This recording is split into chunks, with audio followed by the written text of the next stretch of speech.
Whenever you're dealing with an apologist for Islam, or even a Muslim, and you bring up jihad, almost immediately they kick back to you. Well, what about those terrible crusades? Why, they're the moral justification for jihad. I mean, we're just as bad as they are, so let's not talk about jihad, okay? Let's talk about the crusades. Well, what I would like to talk about here are facts. And it turns out I sat down and put together some work, and I created a database of some 548 battles that Islam fought, jihad battles against classical civilization. And these aren't even all the battles. It really doesn't say much about Africa and India, Afghanistan and all that. It's primarily the battles against the classical civilization of Rome and Greece. So, 548 battles is a lot, and it's too much to even comprehend. So I created something which I call a dynamic battle map, in which you have a display of the Mediterranean, and a white dot means that this 20-year period, that's a new battle. So every time the screen changes, it's 20-year period. The colors white turn to red, and so you can see a history. This may seem a little confusing, but I think when you see it, you'll know exactly what I mean.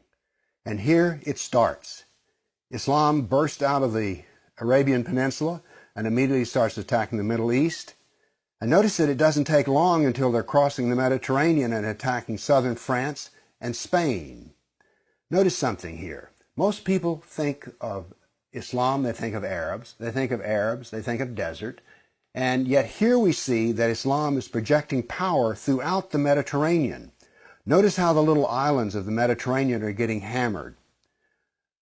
The navy of Islam would attack coastal towns, kill, rob, rape, and then take slaves.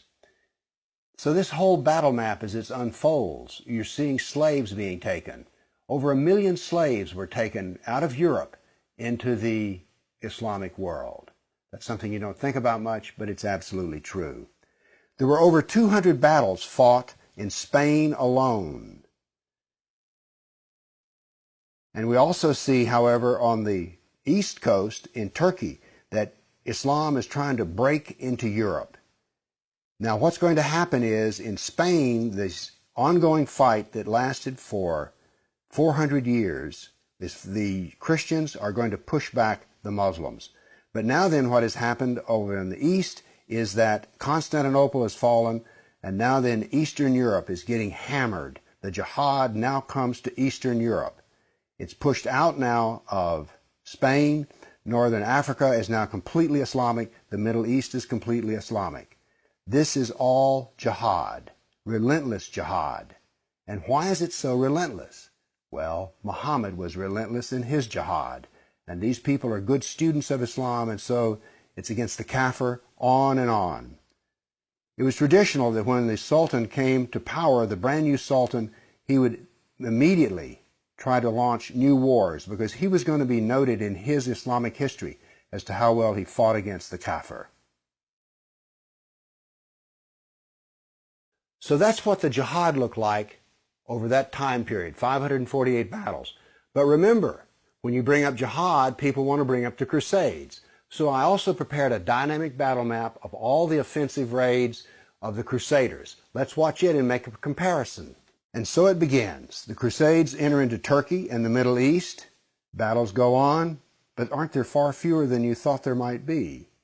And here we go. The last battles are fought, and that is the end of the Crusades. So now then we can talk about some facts. Yes, there were Crusades, but notice they ended centuries ago, and jihad is being practiced today. Jihad has been with us for 1,400 years. There is no comparison between jihad and the Crusades, certainly not a moral comparison. And when you're looking at the Crusades, remember, in one sense, all of the Crusades were defensive wars. Why? Well, as we saw on the first jihad map, it was Islam that came out of Arabia and conquered the Middle East, a Christian Middle East. And so the Crusaders were trying to free their Christian brothers and sisters from jihad. So there's no moral comparison at all. The motivation of the Crusaders was to free Christians. The purpose of jihad is to enslave the kafir.